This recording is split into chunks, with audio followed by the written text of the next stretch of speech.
नमस्ते, वंदे मातरम, सुस्वागतम। आसमान से शुरू करेंगे और ज़मीन तक आएंगे, जीवन का दिशा निर्देश करेंगे।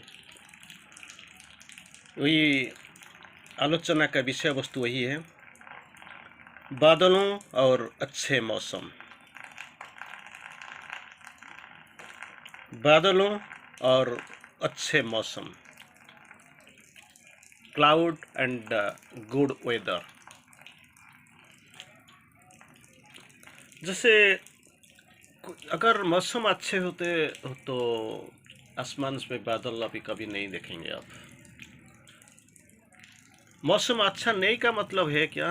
शायद हो भी सकता है आसमान से बादलों की छाया घिरा हुआ है। अगर एक बार ये बादलों आ जाएंगे आसमान पर, तो नीचे से आप जरूर देखेंगे मौसम ठीक नहीं है, अंधेरा। अगर थोड़ी देर के बाद बादलों अगर बारिश बन के गिर जाते हैं तो साफ हो जाता है मौसम। साफ, बिल्कुल साफ रोशनी दिखाई पड़ते हैं। अंधेरा का कोई चिन्ह वर्ण भी आप देख नहीं सकते, प्रश्न भी नहीं आता है। तो हमें भी यही सोचना चाहिए, बादल हमेशा के लिए रहेंगे नहीं आसमान से। थोड़ी देर के बाद को गिरना ही है, गिर भी जाएंगे। अगर बादलों के गिरने के साथ आसमान साफ हो जाएगा, मौसम अच्छा बन जाएगा, तो दुख क्यों? दुख इतना ही नहीं है। You must be patient. आपका साथ धैर्य रहने चाहिए। You must have infinity patience. धैर्य के साथ ही आप ये अच्छा बुरा मौसम के साथ चल सकते हैं। लेकिन दूसरा चीज क्या होते हैं, अगर इन्फिनिटी पेशेंस, असीम धैर्य आपका पास है, रेस्टलेसनेस, अस्थिरता का कोई चिन्ह ही आपका पास नहीं है, तो आप शायद योग्य बन गए हैं इसी राहों में, पुण्य योग के राहों में जाने के लिए। आइए फिर देखते हैं कैसे क्या करना है, कैसी करनी, कैसे भरनी। जैसी करनी ऐसे भरनी। करनी क्या और भरनी क्या, मुझे क्या करना चाहिए, क्या नहीं करना चाहिए। तो यही है टॉपिक, बादलों और अच्छे मौसम। हमें हमेशा इसी महान आदर्श की और कार्य को याद रखना चाहिए। वी मस्ट रिमेम्बर आदर्श की को और कार्यों को, this ideally and this work, this must be remember. भूलना नहीं चाहिए, हमको याद रखने चाहिए कि जैसे हमें चरितार्थ भी करना है, ताकि हमें छोटे छोटे ब्योरों और नगण्य चीजों की को बहुत महत्व ना दे। नॉर्मली हम क्या करते हैं, छोटी चीज, बहुत नगण्य चीज, इसका कोई इतना बड़ा मूल्य नहीं है, it is not that much valuable, लेकिन हम इसको मूल्य ही देते हैं, बहुत कुछ सोच देते हैं, बहुत कुछ बड़ा मान लेते हैं। वही हमारा तकलीफ है। लेकिन हमको एक बात याद रखना है, अगर छोटा छोटा स्टेशन में रुक जाएंगे तो कैसे आपका डेस्टिनेशन कैसे आएगा। एग्जाम्पल मैं देता हूँ आपको। आप एक ट्रेन पकड़ लेते हो, जिससे ट्रेन को दिल्ली जाना है, आपको दिल्ली जाना है, भाया खड़गपुर, भद्रक, बालेश्वर, जलेश्वर देके आपको जाना है।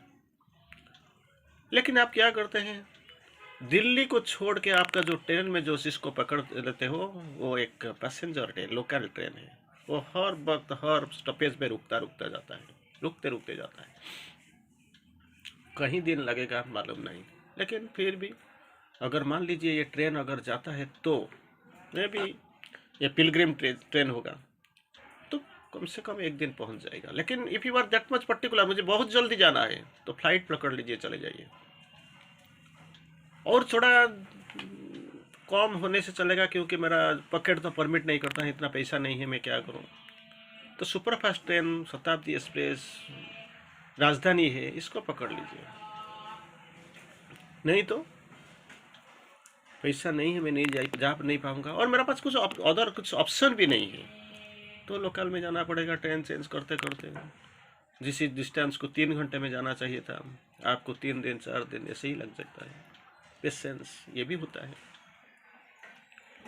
तो क्या करते हैं, अगर आप बहुत बड़ा काम करने जाते हो, if you are particular in your destination, spiritual destination एक ही है, भगवान, खुदा के पास जाना है, खुदा से मिलना है। स्पिरिचुअल डेस्टिनेशन शुरू होता है भगवान से, खत्म भी होता है भगवान से। भगवान से शुरू, भगवान से खत्म, और कुछ नहीं है। यही तो आध्यात्मिक मार्ग है जिसको आपने पकड़ रखा है। अगर आपने सोच लिया, मान लिया दिल्ली मेरा डेस्टिनेशन, तो क्यों मैं उतर जाऊंगा छोटा सा एक स्टॉपेज में, बाई चांस रुक गया, रुकना नहीं चाहिए था, रोड जाम है, आपको सिग्नल नहीं मिल रहा है, तो कैसे जाएंगे, ट्रेन रुक गया, इसका ये मतलब नहीं कि आप इधर उतर के चले जाएंगे, क्योंकि अपना डेस्टिनेशन है, न्यू दिल्ली जाना है। तो इसी को देखते ही आपको तैयार करना पड़ेगा, मुझे कहा। अगर अननेसेसरीली छोटे छोटे चीज़ों पर ध्यान देंगे तो क्या होगा, आपको बहुत बड़ा काम करने आए हो, बीवी से झगड़ा करना, बच्चे के साथ इधर उधर करना, तूता ऐसे करना, ये ठीक नहीं है। परिजनों से, बंधुओं से, अपना भाइयों से झगड़ना, कुछ कोई फायदा ही नहीं होगा, क्योंकि अपना डेस्टिनेशन ये घर नहीं, बीवी बच्चे नहीं है, दे आर जस्ट असिस्टेंट्स, इसके साथ वो को ट्रैवलर्स। इसको छोड़ के आप जाते हो और अपना डेस्टिनेशन जो है, इसको डेस्टिनेशन को छोड़ के छोटा छोटा स्टॉपेज में आप दिमाग जब बढ़ा रहे हो, तो क्या होगा, बहुत देर हो जाएगा, and still more confusion will arrive, विचलित हो जाएंगे, पहुंच नहीं पाएंगे। छोटे छोटे ब्योरों और नगण्य चीजों पर बहुत महत्व न दे, don't pay much importance to this small things, silly matters, because your problem is something different. आपको देश चलाना है, राज्य चलाना है, ऑफिस चलाना है, दुनिया को देखना है, क्यों अपना अननेसेसरी छोड़ के बीवी बच्चों से झगड़ा करने के लिए दिनों रात इससे भिड़े हुए हो, कोई फायदा ही नहीं है। उन्हें हमारा ध्यान ना खींचना चाहिए। Your attention must not be diverted, definitely no. वे आए और आकाश में जैसे छोटे छोटे बादल की तरह, वो तो आएंगे ही आएंगे, बारिश का मौसम, बादल तो जरूर आएंगे, इसमें कौन सा बड़ी चीज है, छोटी छोटे आएंगे, इतना नहीं है कि आपको आपका गति को बिल्कुल रोक देंगे, छोटे छोटे बादल तो आएंगे। और क्या करेंगे, बादल की तरफ निकल जाएं, वो आएंगे और चले जाएंगे, सारे फंसा बादल है, चले जाएंगे बादलों। लेकिन एक चीज में याद रखना चाहिए, जब मौसम अच्छा है तो बादल का कोई स्थिति ही नहीं है, it has no presence need at all, कोई असर नहीं बदलता। अगर मौसम बिल्कुल हंसता हुआ मौसम अगर है, अच्छे मौसम है, वही जो छोटे छोटे बादल आते हैं वो कुछ भी असर नहीं डाल पाते हैं, ये जानना होगा। तो जितना प्रॉब्लम, सारे प्रॉब्लम आपका सामने आ जाते हैं, आपको ये प्रॉब्लम का घेरे में रख देते हैं। You should not be worried, you should not पे मच अटेंशन, इतना ध्यान मत दो, कोई भी फायदा नहीं होगा, नुकसान ही नुकसान है, नुकसान ही नुकसान। It is a state of time wasting, समय बर्बाद कर रहे हो। Don't pay, just be pin pointed, मुझे क्या करना है, मुझे कहाँ जाना है। अर्जुन का एग्जाम्पल आपने शायद याद होगा, आप गुरुदेव पूछते हैं, ये पेड़ को देखो, तुमको क्या दिखाई पड़ता है, कोई दिखता है आसमान, कोई पेड़, कोई किसी को पत्ता, किसी को शाखा दिखाई पड़ता है, और ज़्यादा से ज़्यादा किसी को एक पक्षी दिखाई पड़ता है। लेकिन अर्जुन को जब पूछा गया, जब अरे तुम्हारा ध्यान में क्या आता है, तुम क्या देखते हो, गुरुदेव मुझे ये पक्षियों की आंखें के सिवा और कुछ नहीं दिखाई पड़ता है, I can see only one I, nothing else, आंखों के सिवा मुझे कुछ दिखाई नहीं पड़ता है। गुरुदेव खुश हो जाता है, दिस इज व्हाट अटेंशन, इसी को ही मुझे लेके चलना है। और छोटे छोटे चीज़ में अगर आप हर वक्त पड़े रहोगे तो इसके पीछे पड़े रहोगे तो प्रोग्रेस कैसे हो। फिर और थोड़ा सामने जाएंगे, क्या होता है, गलत चीज़ों की कल्पना करना बंद कर दो। डोंट इवन इमेजिन करना तो बहुत बड़ी बात है, गलत चीज़ों की, रॉन्ग थिंग्स, इसका don't imagine about the wrong things, कल्पना भी करना छोड़ दो, मत बंद कर दो, साथ ही तुम्हारा सारे कष्ट समाप्त हो जाएगा। किसी गलत रास्ता में जाकर कभी सही दिशा में आप पहुंच नहीं सकते। सही जगह में जाने के लिए सही रास्ता चुनना कर पड़ता है। You must know what is right what is wrong.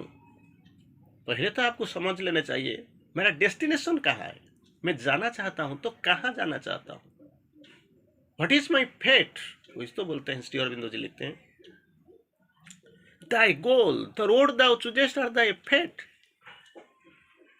Dai goal लक्ष्य स्थल, और लक्ष्य की ओर जाने के लिए जो राहों ने आपने चयन कर लिया, जिस रास्ते का आप चयन कर लिया, that is what your fate, यही है तुम्हारा नियति। और मान लीजिए कोई गलत हो गया, तो डेस्टिनेशन गलत हो गया, तो राहों सही चुनने के बाद भी आप पहुंच नहीं पाएंगे। डेस्टिनेशन ठीक है लेकिन रॉन्ग रोड, गलत रास्ता चुन लिया, इम्पॉसिबल, मिलेगा नहीं। मान लीजिए दोनों गलत, तो कहाँ पहुंचोगे, डेस्टिनेशन गलत और राहों चुनना भी गलत, कहाँ पहुंच जाओगे ये नोबडी। चौथा चीज, राहों में ठीक है और लक्ष्य भी ठीक है, what is the possibility, naturally you will reach, लेकिन फिर भी थोड़ा सा गड़बड़िया तो जरूर है।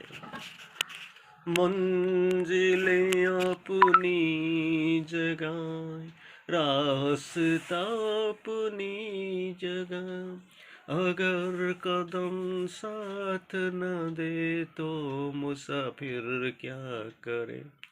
मंजिल ठीक है, रास्ते भी ठीक है, लेकिन कदम साथ देने के लिए इनकार कर रहे हैं, तो जाएंगे कैसे, पहुंचेंगे कैसे।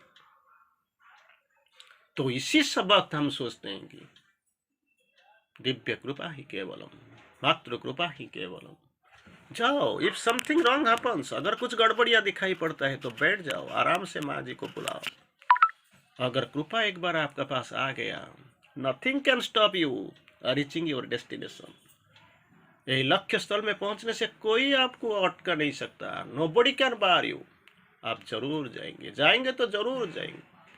लेकिन कभी कभी ऐसे लगता है कि